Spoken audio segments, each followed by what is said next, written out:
Hello, नमस्ते, नमस्कारम, welcome to YouTube channel of Study IQ. मेरा नाम नानकी पवेजा है एंड जैसे कि आपने मुझे मेरे प्रीवियस वीडियोस में देखा होगा तो हम यहाँ पे क्या कर रहे हैं, हम यहाँ पे करंट अफेयर्स को रिवाइज कर रहे हैं एक सीरीज़ के अंडर जिसका नाम है लक्ष्य।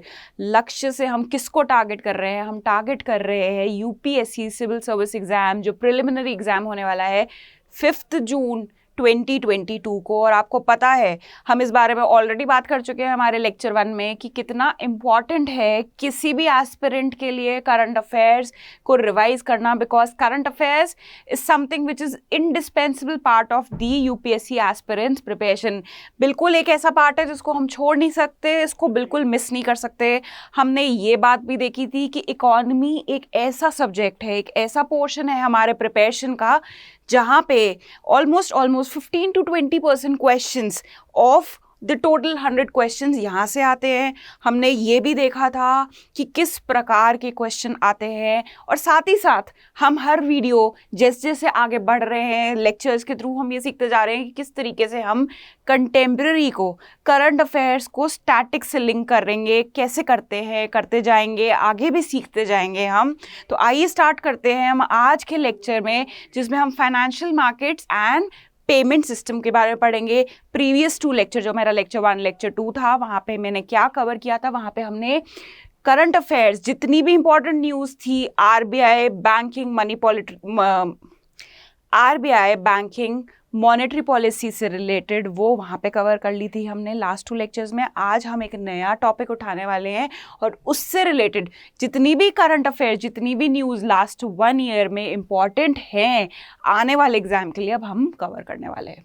सो आइए स्टार्ट करते हैं सबसे पहली न्यूज़ से, जो कि है internet is no longer needed for UPI. तो यूपीआई, मुझे ऐसा लगता है मुझे किसी को बताने की ज़रूरत नहीं है कि यूपीआई क्या होता है।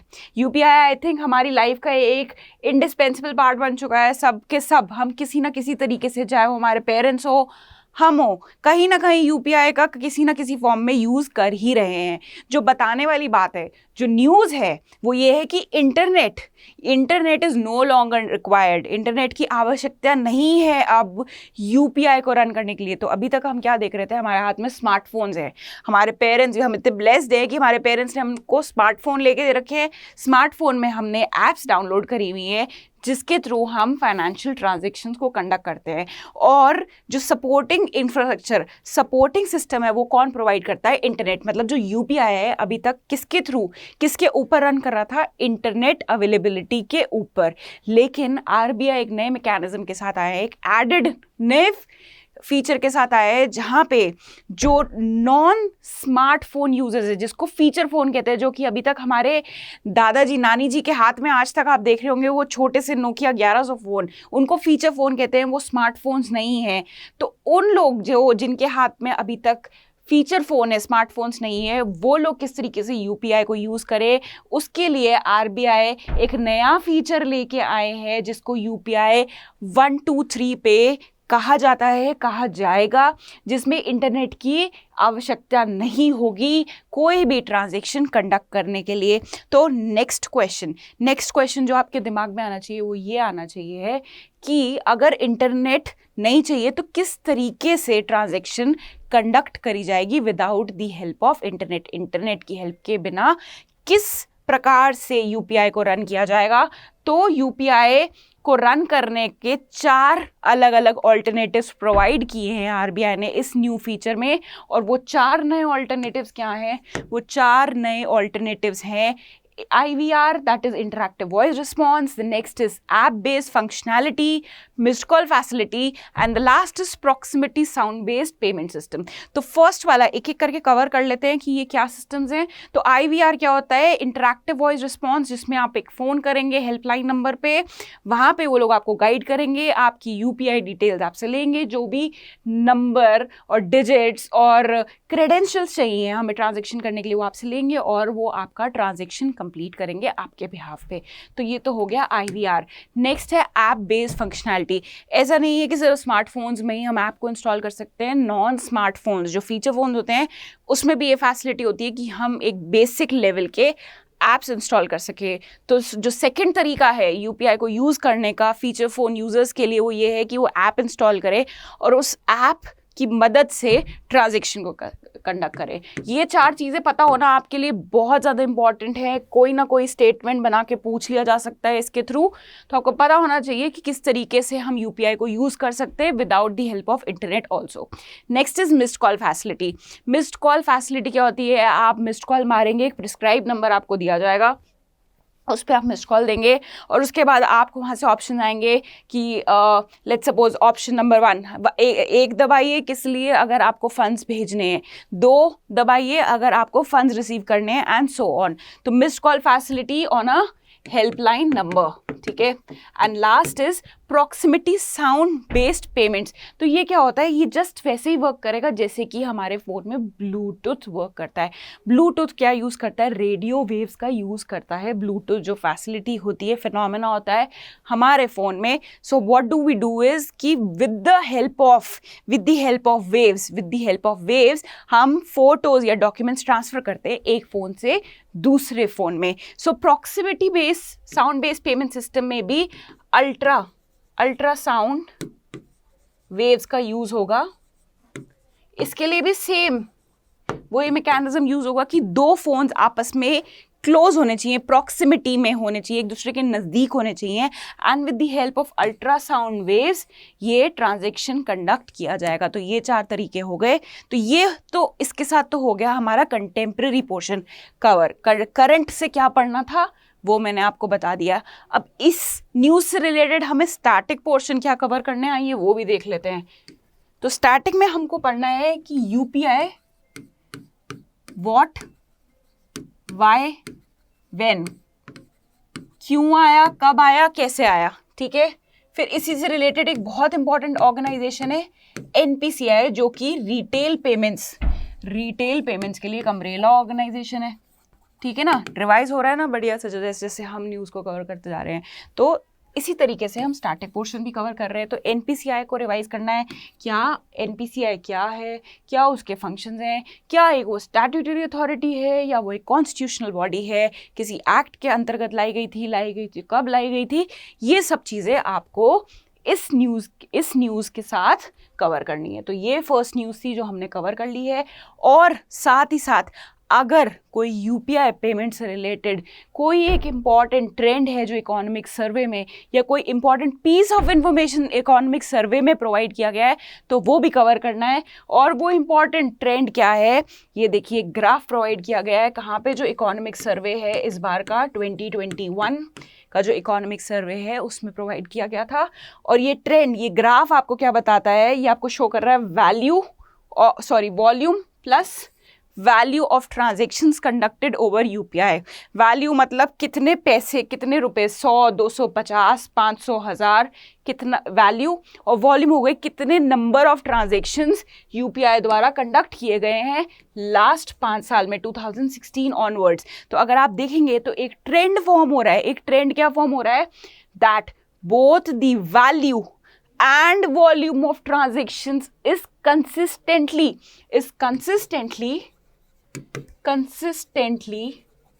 increasing। कंसिस्टेंसी देखिए आप, साल बर साल, हर साल value plus volume of transaction दोनों इंक्रीज हो रही है। 16, 17, 18, 19, 20, 21, 22 आप देख रहे हैं। तो कंसिस्टेंट पैटर्न है जिससे ट्रांजैक्शंस इंक्रीज हो रही है साल बाय साल। तो ये वेरी इंपॉर्टेंट है आपके आने वाले प्रीलिम्स के लिए। यू नेवर नो, वहाँ पे आपको एक स्टेटमेंट, एक क्वेश्चन बना के देते जिसमें 2 स्टेटमेंट हो, that the value of transactions conducted over UPI is steadily increasing from last 5 years, and next statement हो that the volume of transactions conducted with the help of UPI is consistently increasing since last 5 years। तो आपका जवाब क्या होगा? That both A and B statement is right. तो इसी तरीके से तो क्वेश्चंस बनते हैं, इसी तरीके से प्रिपेयर करना है। ये फीलिंग नहीं आनी चाहिए एग्जाम के बाद आपके दिमाग में कि पता नहीं कहाँ से क्वेश्चन आया था, हमने क्या करंट अफेयर्स पढ़े थे, स्टार्टिंग में से पूछ लिया, पता नहीं कहाँ से ट्रेंड पूछ लिया। यहीं से पूछते हैं, यही किताबें हैं, यही वो डॉक्यूमेंट्स हैं, यही बेसिक सोर्सेज हैं जो आपको कवर करने हैं, और स्टूडेंट्स नहीं कवर कर पाते हैं। और बहुत अफसोस की बात है कि वो नहीं करते। तो कोई बात नहीं, लेकिन हमारे को कोई अफसोस नहीं होना चाहिए, क्योंकि हम हैं आपकी हेल्प के लिए यहाँ पे कवर करने के लिए। एक न्यूज़ तो कवर हो गई, अब नेक्स्ट न्यूज़ जो है, जो हेडलाइंस में थी, because of the Ukraine Russia crisis, जहाँ पे रशिया यूक्रेन को अनेक्स करने की कोशिश कर रहा था। I think every UPSC aspirant जो कि न्यूज़पेपर रिलीजियसली पढ़ते हैं उन्हें पता होगा that Russia and Ukraine is in the phase of war, वहाँ पे वॉर चल रही है। और इस वॉर के अंतर्गत क्या हुआ था, जो वेस्टर्न कंट्रीज़ हैं, जो अलायंसेज हैं, जो यूक्रेन के फेवर में हैं, उन्होंने रशिया को स्विफ्ट मैसेजिंग सिस्टम से ब्लॉक कर दिया था। तो अब ये क्या मैसेजिंग सिस्टम है, डिटेल में अभी हम पढ़ते हैं न्यूज़ के बारे में कि क्या हुआ था, इसके क्या इम्प्लीकेशंस हैं रशिया के ऊपर। सबसे पहले हमें ये पता होना चाहिए कि इस जो स्विफ्ट मैसेजिंग सिस्टम है वो क्या होता है। तो बहुत ही सिंपल सा कॉन्सेप्ट है। जब भी आप देखिए, जब भी आप कोई भी अपना ट्रांजैक्शन कंडक्ट करते हैं, भले यूपीआई के थ्रू या अपने डेबिट कार्ड या क्रेडिट कार्ड, है ना, कहीं भी स्वाइप करते हैं, शॉपिंग करते हुए स्वाइप करते हैं, मैकडॉनल्ड्स में करते हैं या फिर किसी मूवी थिएटर में करते हैं, तो सबसे पहले क्या होता है, उसी टाइम आपको मैसेज आ जाता है। सेम वे जब आपकी सैलरी क्रेडिट होती है, ये जब मम्मी पापा आपको पॉकेट मनी डालते हैं आपके बैंक अकाउंट में, तो सबसे पहले क्या होता है, एक मैसेज पॉपअप होता है that your account has been credited with so much and so much amount. तो खुशी की लहर दौड़ जाती है, ठीक है। तो खुशी की लहर तो दौड़ेगी ही दौड़ेगी क्योंकि पैसे आए हैं हमारे अकाउंट में। चलिए, तो वो क्या होता है, एक मैसेज पॉपअप होता है। मैसेज से क्या होता है, मैसेज से आपको भी पता चल जाता है, और जो sender of the money, sender and the receiver of the money, both of the parties gets to know that the transaction has been successful. Sender as well as receiver दोनों को पता चल जाता है, जो हम ट्रांजेक्शन कंडक्ट करने की कोशिश कर रहे थे, नाउ वो सक्सेसफुली कंडक्ट हो चुका है, रिसीवर के पास पैसा पहुंच चुका है। सेम वे जो बैंक्स हैं, बैंक्स को भी एक ऐसा मैसेजिंग सिस्टम चाहिए जब वो इंटर बैंक ट्रांजेक्शन्स करते हैं। और ऐसा तो है नहीं है कि जो बैंक्स हैं वो एक डोमेस्टिक टेरिटरी के अंदर ही ट्रांजेक्शन्स करते हैं। एक बैंक मान लीजिए इंडिया में है और दूसरा है अमेरिका में, या दूसरा है सिंगापुर में या मलेशिया में। जब वहाँ पे जब एक इंडियन बैंक को एक सिंगापुर के बैंक से ट्रांजेक्शन करना है, तो they also need a messaging system. जब वो ट्रांजेक्शन कर रहे हैं कि सेंडर ने जो पैसे भेजे हैं वो रिसीवर को मिल गए हैं कि नहीं मिल गए हैं, तो वो जो मैसेजिंग सिस्टम है जो बैंक्स यूज़ करते हैं internationally while conducting the transactions with each other, transactions conduct करते हुए जो बैंक्स यूज़ करते हैं मैसेजिंग सिस्टम को, वही सिस्टम है स्विफ्ट मैसेजिंग सिस्टम।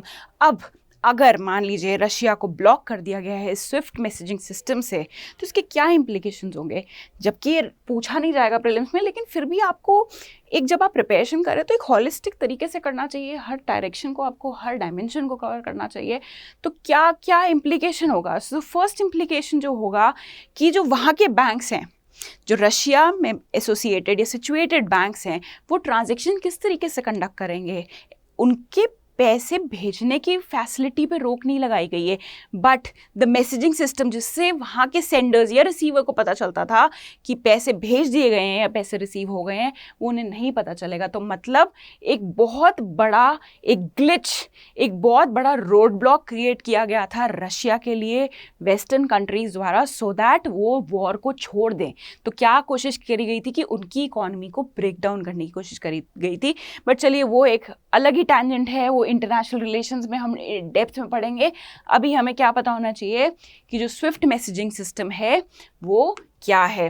तो ये तो हो गई अगेन कंटेम्प्रेरी न्यूज़। अब इससे रिलेटेड हमें स्टैटिक पोर्शन में क्या कवर करना है, स्टैटिक पोर्शन में हमें कवर करना है what is Swift, how does it work, Swift itself क्या है, कोई वो मल्टीलेटरल इंस्टीट्यूट है, मल्टीलेटरल ऑर्गेनाइजेशन है, कोई गवर्नमेंट बॉडी है,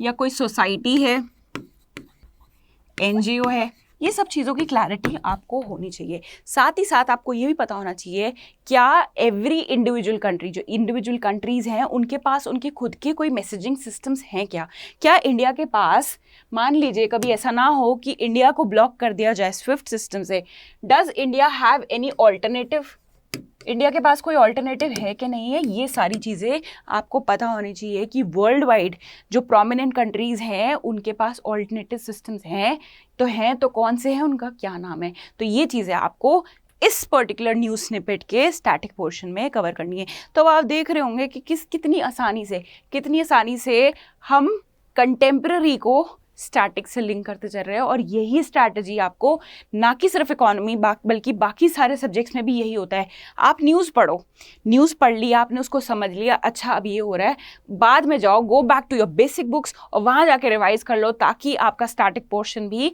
साथ साथ कवर होता जाए। और आपके कन्वीनियंस के लिए ही हमने PDF अटैच करी है वीडियो के साथ, जहाँ पे जो स्टैटिक पोर्शन है associated with the particular news आपको मिल जाएगा, ताकि आप फटाफट रिवाइज कर सकें और आगे बढ़ सकें।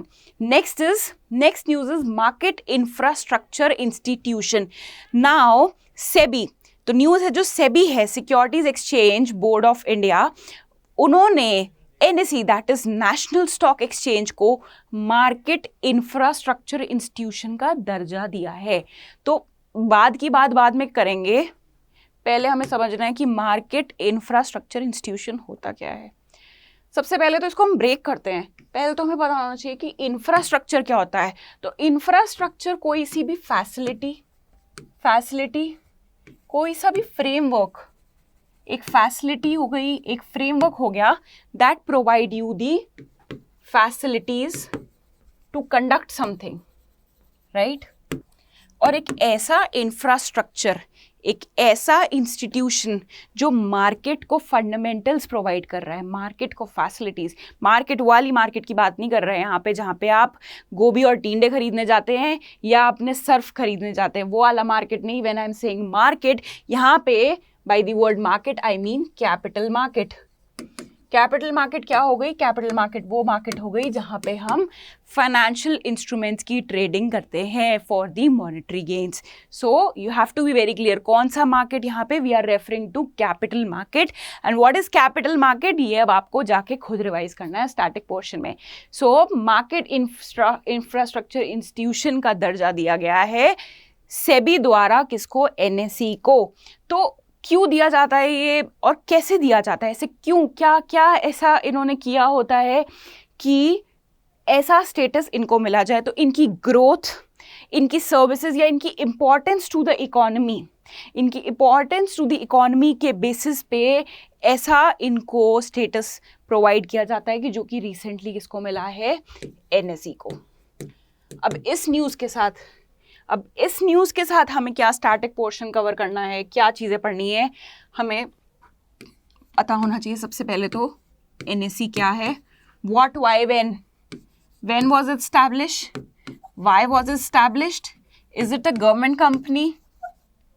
ये सारे क्वेश्चंस आपको दिमाग में क्लियर होने चाहिए, आपको अपने से पूछने हैं। जब आप पूछोगे, जैसे अगर मान लीजिए आपने पूछा, अभी वीडियो देखते हुए अगर आप पूछ रहे हैं कि क्या ये गवर्नमेंट कंपनी है, आपने फटाफट उसी टाइम रिवाइज हो गया ना कि नहीं ये गवर्नमेंट कंपनी नहीं है, ये तो स्टैट्यूटरी अथॉरिटी है, नहीं ये तो स्टैट्यूटरी अथॉरिटी नहीं है, ये तो कॉन्स्टिट्यूशनल बॉडी है।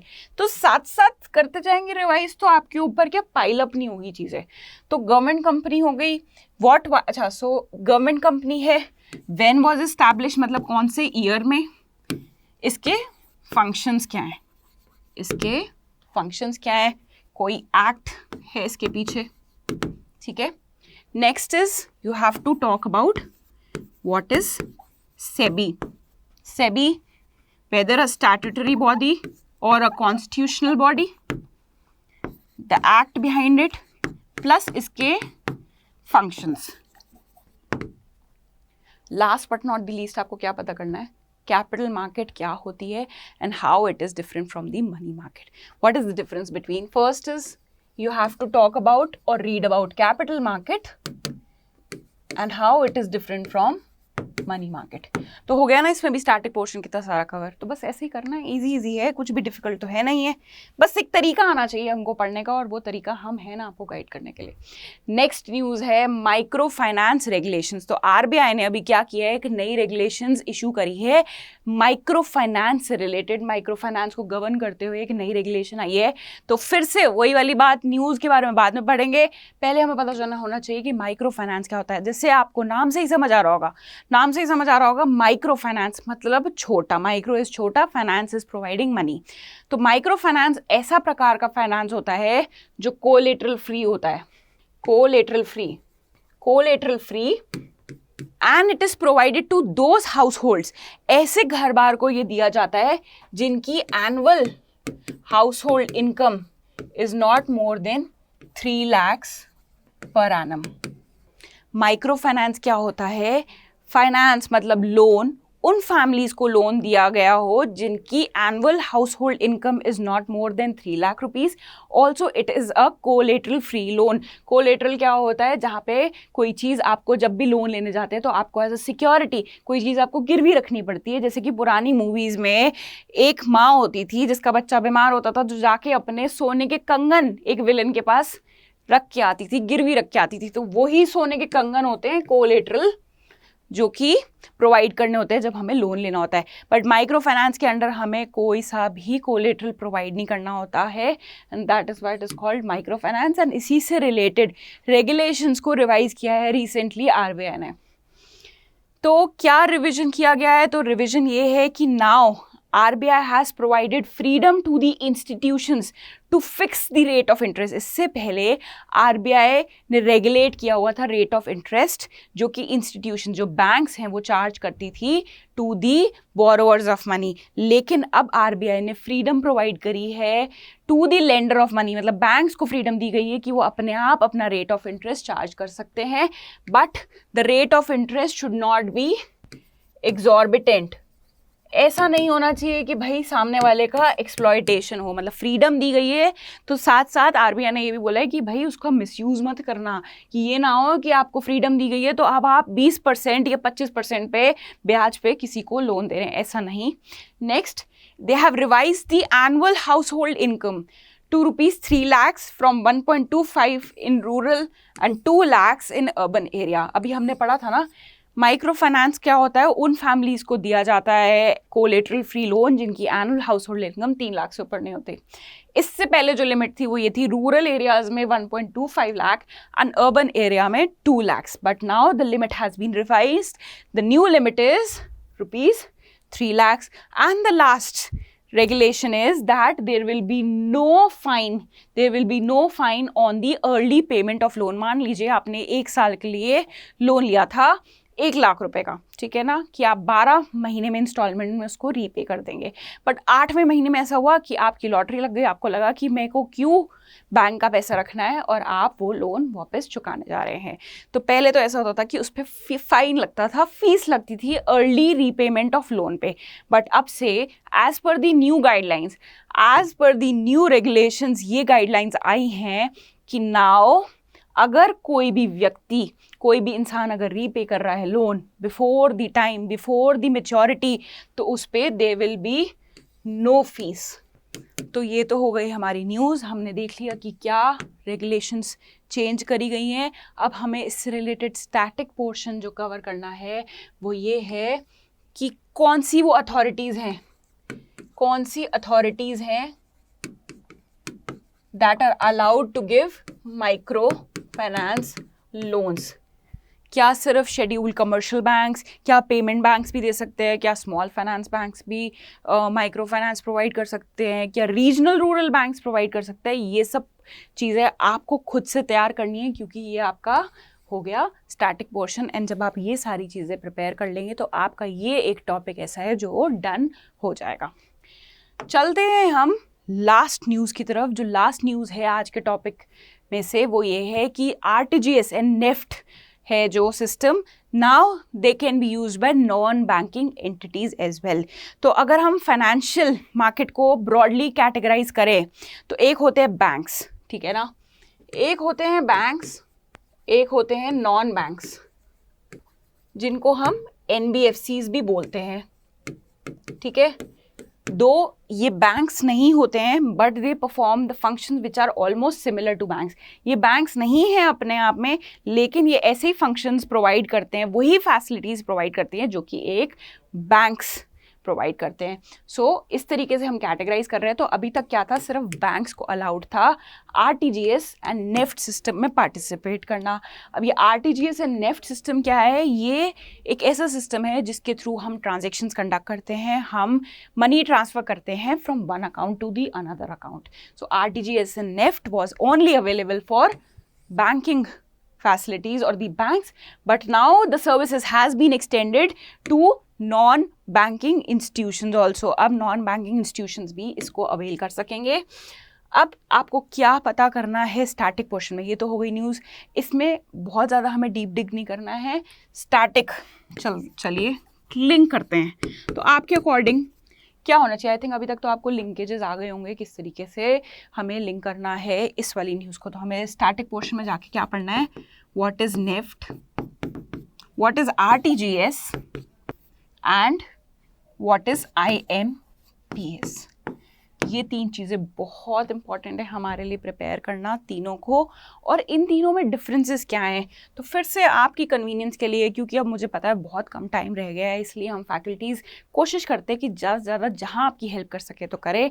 इसलिए हम एक PDF जो मैंने आपको बोला था अटैच करी गई है, वहाँ पर ये टेबल मैंने ड्रॉ करी है कि जहाँ पे निफ्ट, RTGS एंड IMPS का डिफरेंस क्लियरली मेंशन्ड है। तो ये आप कहाँ से प्रिपेयर करेंगे? आप अपने आप प्रिपेयर करेंगे स्टैटिक पोर्शन में से, उस PDF में से जो आपको प्रोवाइड करी गई है। तो इसी के साथ आज का जो हमारा लेक्चर है, जहाँ पे हमने फाइनेंशियल मार्केट्स और पेमेंट सिस्टम के बारे में जितनी भी करंट न्यूज़ और रेलेवेंट न्यूज़ है वो हमने कवर करी है, वो ख़त्म हो गया है। आई होप आपको कुछ कॉन्फिडेंट फील हो रहा होगा by the end of this lecture कि हाँ भाई हमारा ये जो पोर्शन है ये हमारा डन है, हमें इसकी चिंता छोड़ देनी है, अब हमें दूसरे सब्जेक्ट पे मूव करना है या दूसरे टॉपिक पे मूव करना है। तो stay tune for more such lectures. Thank you and all the best.